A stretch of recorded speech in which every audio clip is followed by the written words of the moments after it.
नमस्कार मित्रों, आज हम लोग प्रतिशत की श्रृंखला का अगला प्रश्न हल करने जा रहे हैं। चलिए हम लोग देखते हैं कि इस प्रश्न को हम कैसे हल करेंगे। तो हमारा प्रश्न है कि एक व्यक्ति अपनी मासिक आय का 42% बचत करता है। यदि उसका मासिक खर्च 435 रुपये हो तो उसकी मासिक आय क्या है। ठीक है, तो एक व्यक्ति की मासिक आय अपनी मासिक आय का 42% बचत करता है और उसका मासिक खर्च 435 रुपये है, तो उसकी मासिक आय क्या है। हमको मासिक आय निकालना है। तो चलिए दोस्तों, हम मान लेते हैं कि व्यक्ति की जो मासिक आय है, मासिक आय, हम उसकी मासिक आय को x रुपये मान लेते हैं। ठीक है, मासिक आय उसकी x रुपये है। और बचत क्या होती है दोस्तों, कि जितना हम कमाते हैं उसमें से जितना खर्च कर देते हैं, जो बचता है वही उसकी बचत कहलाती है। तो यानी बचत का फार्मूला हमारा हो जाता है बचत इक्वल टू आय माइनस खर्च। आय माइनस खर्च, यानी जितनी हमारी आय है उसमें से हम जितना खर्च करते हैं, व्यय कर देते हैं, माइनस कर देंगे तो बचत आ जाएगा। तो यहाँ पर देखिए प्रश्न में अपनी मासिक बचत का 42%, मासिक आय का 42% बचत करता है। तो और उसकी मासिक खर्च 435 रुपये है। मासिक खर्च कितना है? 435 रुपये। ठीक है, और मासिक आय हमने x रुपये माना है और मासिक खर्च उसका 435 रुपये है और उसकी जो बचत है आय का 42% है। तो आय x है तो x का 42% निकाल लेंगे। तो यहाँ पे हो जाएगा x इंटू 42/100।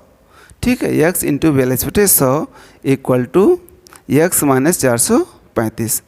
अब ये हमारा हो जाएगा 42x/100 equal to x minus 435। अब हम क्या करेंगे, इसको हल करने के लिए 435 को इधर लाएंगे तो ये हमारा 435 हो जाएगा। यहाँ पर x माइनस 42x/100 हो जाएगा। ठीक है, अब हम क्या करेंगे, यहाँ पर इसका एलसीएम ले लेंगे। तो यहाँ पर एलसीएम हमारा 100 हो जाएगा। ये 100x हो जाएगा माइनस 42x। ठीक है, 100x में से 42x घटा देंगे तो ये हमारा आ जाएगा 58x/100। और यहाँ पर हमारा ये हो जाएगा 435। अब हमको x की वैल्यू निकालना है। तो ये हो जाएगा 435 इंटू 100/58 इक्वल टू x हो जाएगा। ठीक है, अब हम यहाँ पे इसको छोटा कर देते हैं। अगर 2 से काट दें ये हमारा 29 हो जाएगा और ये 50 हो जाएगा। ठीक है, अब 29 से, अब यहाँ पे हम 435 में 29 से भाग दे देंगे। 29 से कम 29 हो जाएगा। 13 में से 9 जाएगा, 4 आ जाएगा। 3 में से 1 गया, 2 गया, 1 आ गया, यहाँ 5 आ गया। ठीक है, अब हम यहाँ पे कितना बार ले जाएंगे? 5 बार ले जाएंगे। 5 9 45, 5 2 10 4 14, 145 पूरा कट गया। यानी 29 से ये पूरा कट जाएगा, हमारा 15 बार आ जाएगा। तो यहाँ पे हमारा बचा 15 इंटू 50 इक्वल टू x। 15 × 5 = 75। ठीक है, 750। x इक्वल टू 750 आ गया। x का मतलब क्या हो गया? उसकी मासिक आय। ठीक है, तो व्यक्ति की मासिक आय कितना हो जाएगी? इसकी मासिक आय, व्यक्ति की मासिक आय हो गई 750 रुपये। ठीक है, तो समझ में आ गया। ठीक है, बहुत ही आसान है। हम मासिक आय मान लिए x रुपये है। फिर से चलिए हम एक बार आपको समझा देते हैं। मासिक आय हमने मान लिया x रुपये है और बचत का मतलब होता है आय माइनस व्यय। व्यय मीन्स खर्च। और प्रश्न में कह रहा है कि जो उसकी बचत है उसके आय का 42% है, तो बचत x इंटू 42/100 हो जाएगा, बराबर यहाँ आय x है माइनस खर्च 435 रुपये है।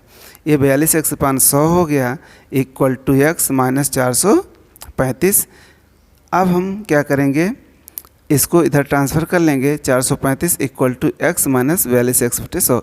एलसीएम ले लेंगे, एलसीएम 100 आ गया, 100x माइनस 42x/100। इधर हमारा 435 है, घटा दिए 58x/100 आ गया, क्रॉस मल्टीप्लाई कर दिए, इधर 100 आ गया, 58 नीचे आ गया, 435 इंटू 100/58। इसको सॉल्व कर लिए तो हमारा आ गया 750x, यानी x की वैल्यू आ गई 750। इस तरह से हम इसको सॉल्व करेंगे। ठीक है, चलिए हम लोग अगला प्रश्न सॉल्व करते। चलिए हम लोग अगला प्रश्न देखते हैं। देखिए प्रश्न है, एक फल विक्रेता के पास जितने भी फल थे उसमें से 20% सेब तथा 25% आम थे। शेष फलों की संख्या 1320 थी। उसके पास आम के कितने फल थे? तो देखिए एक फल विक्रेता है, उसके पास जितने भी फल थे उसमें से 20% सेब और 25% आम थे। हमको फलों की संख्या नहीं पता है, तो यहाँ पे सबसे पहले हम लोग मान लेंगे कि फलों की संख्या, पहले हम मान लेते हैं कि फलों की संख्या x थी। अब सेब के फलों की संख्या निकाल लेंगे। सेब की संख्या कितनी हो जाएगी, उसके पास जितने फल थे उसका 20%, यानी x का 20%, x इंटू 20/100। इसको हम सिंपल कर देंगे, 5 आ जाएगा, यानी x/5। इतने फल सेब के थे। इसी तरह से आमों की संख्या निकाल लेंगे। आमों की निकालेंगे। आमों की संख्या हमारी 25% है, x का 25/100। 25 से काट देंगे 4 आ जाएगा, यानी x/4 आ गया। ठीक है, हमें सेब के कुल संख्या पता चल गई और आमों की कुल संख्या पता चल गई। अब उसके बाद कह रहे हैं शेष फलों की संख्या 1320 थी। कुल फल हमारे x थे, तो शेष फल हम निकाल लेते हैं। शेष फल कुल फलों में से हम सेब की और आम की संख्या घटा देंगे, यानी x/5 प्लस x/4। तो यहाँ पर हमारा हो जाएगा x माइनस, यहाँ पे एलसीएम हो जाएगा 20 आ जाएगा, 5 और 20, ये हमारा 4x हो गया और ये 5x हो गया। यहाँ पर x माइनस ए 9x/20 हो जाएगा। अब फिर हम यहाँ पे एलसीएम ले लेंगे। ठीक, इसका एलसीएम हमारा 20 हो जाएगा। ये 20x minus 9x equal to 11x/20, ये शेष फल हो गए। ठीक है, अब यहाँ पर प्रश्न के हिसाब से कह रहा है शेष फलों की संख्या 1320 थी। प्रश्न में कह रहा है शेष फलों की संख्या 1320 थी, लेकिन हम इस शर्त के हिसाब से निकाल रहे हैं, तो शेष फलों की संख्या कितना है, 11x/20। इसका मतलब 11x/20 एक किसके बराबर है, 1320 के। तो अब यहाँ पर हम प्रश्नानुसार कर देंगे। यहाँ पर हम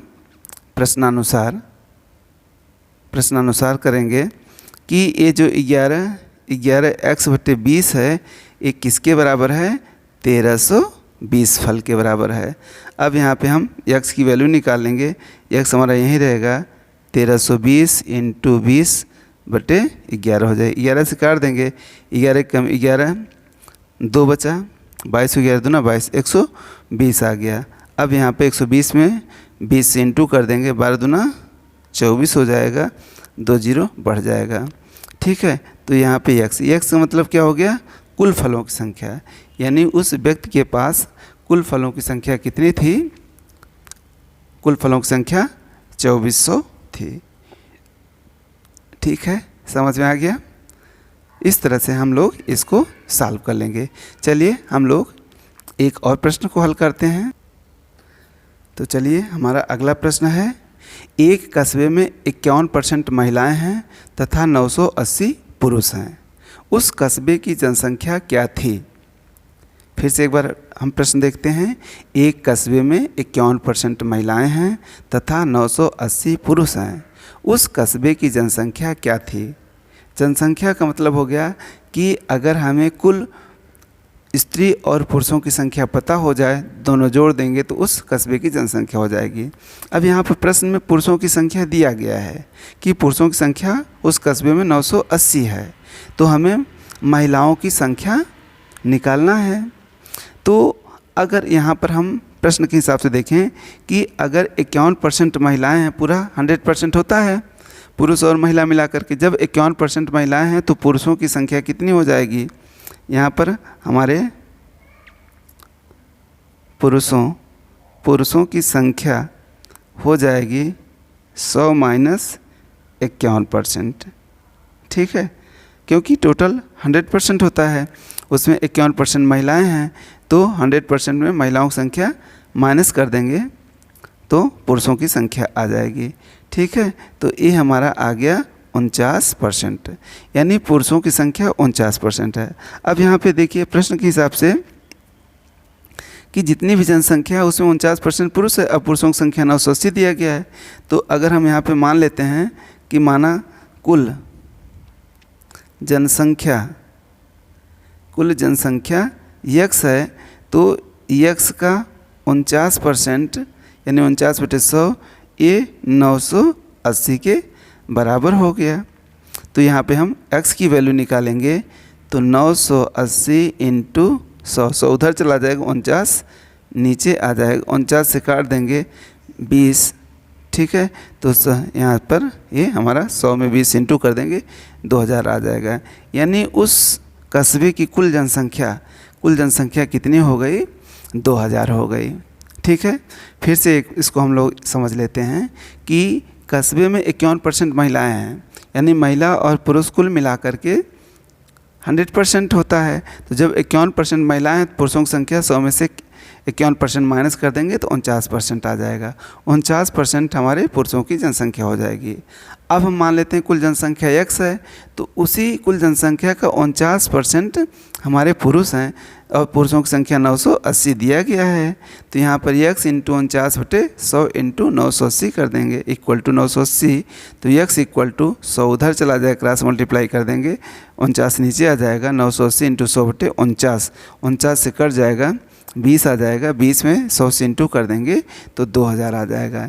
यानी उस कस्बे की कुल जनसंख्या कितनी हो गई, 2000 हो गई। ठीक है, तो दोस्तों आप लोगों को यह वीडियो अच्छा लगा होगा। यह बहुत ही इम्पॉर्टेंट सीरीज़ हमने शुरू किया है आप लोगों के लिए। तो आप लोगों से मेरा एक निवेदन है, अगर यह हमारा पढ़ाया हुआ आपको अच्छा लगता है, आपको पसंद आता है और लगता है कि हमारे लिए बहुत ही उपयोगी है, तो आप लोग हमारे इस चैनल को सब्सक्राइब कर लें। हम आपके लिए हमेशा इसी तरह से वीडियो ले आते रहेंगे। पसंद आया हो तो इसको शेयर भी कर दें और लाइक भी कर दें, ताकि मुझे वीडियो बनाने के लिए प्रेरणा मिलती रहे। ठीक है, तो चलिए दोस्तों, हम आगे और भी इसी तरह से प्रश्न लाएंगे। आज इतना ही करते हैं। धन्यवाद।